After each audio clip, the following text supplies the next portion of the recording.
Okay, so here's how you can house hack with friends that you trust. There's 3 simple steps. Step 1, you partner with 3 trusted friends. This divides the down payment and the mortgage payment into 1/4 of the amount. My initial reaction here is that you're starting out with 3 trusted friends and they are now becoming 3 business partners. Now, I do like that you says friends that you trust because that's important, but I would really think long and hard about what trust means. If I'm, say, 22 years old, I think the criteria that I would use for a friend that I trust would be vastly different at, say, age 40. So that's a big risk, but let's continue. Step 2, say for example, you buy a $400,000 home. If you divide that into 1/4, a down payment of 5% would only cost you $5,000. The monthly payment on that, after you divide that by 1/4, would be $570 a month. Quick note, this video was filmed in 2022, so in this example, I'd say that $570 a month payment is probably more like $800 a month, but still, I think it's a good point. I'm sure that it's probably a lot better than what rent is. Step 3, you agree to stay roommates and owners together for 2 years. And you write terms as to what happens if one of you needs to leave. 2 years when it comes to real estate is not a lot of time. So I'm not wild about this, but I do like that he's addressing the elephant in the room. It's not like rent where you can just wait out a lease and just leave. You own property together. So it really needs to be written out explicitly what happens if someone wants to leave or they need to be bought out. There's money on the line and it needs to be understood how every contingency will be handled. The home will grow in value from 3 to 5% every year. Your payment will stay fixed. Over the course of time.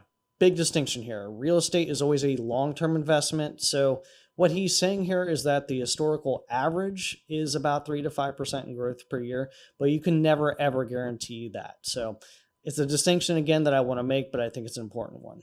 And if after 2 years, the home saw a gain in value of 10%, you'd have $40,000 in equity for the 4 friends to split and then invest into their own homes. Yes, your home's value might increase in equity, but what I think he's describing here is that the 4 friends would then sell the home, pocket that money, and they go their separate ways. But it costs money to sell a home.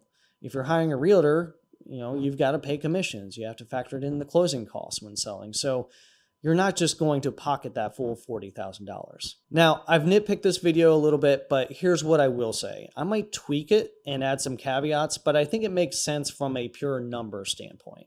Look, it's hard for a lot of single home buyers to buy their first home, and getting that first home under your belt is the hardest. This is a way to reduce those barriers, split the costs, rather than just simply renting. Now, the 2 main concerns I have are partnering with 3 friends and also the time horizon. First, 3 friends. Friendships can get real tricky when money gets involved, especially with young people. You can sign all the contracts that you want, but what if one of these friends finds the love of their life and decides that they need to move across the country?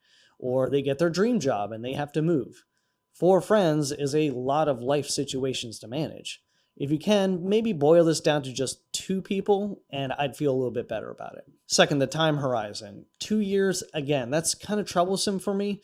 Markets fluctuate. Gains are never guaranteed. And real estate speculation, that's easy for people who have a lot of money to undertake that risk, but this method is kind of geared towards first-time home buyers who might be a little strapped for cash. So this seems a little too speculatory for me. It sounds so easy. Own a property for 2 years, you pocket $10,000.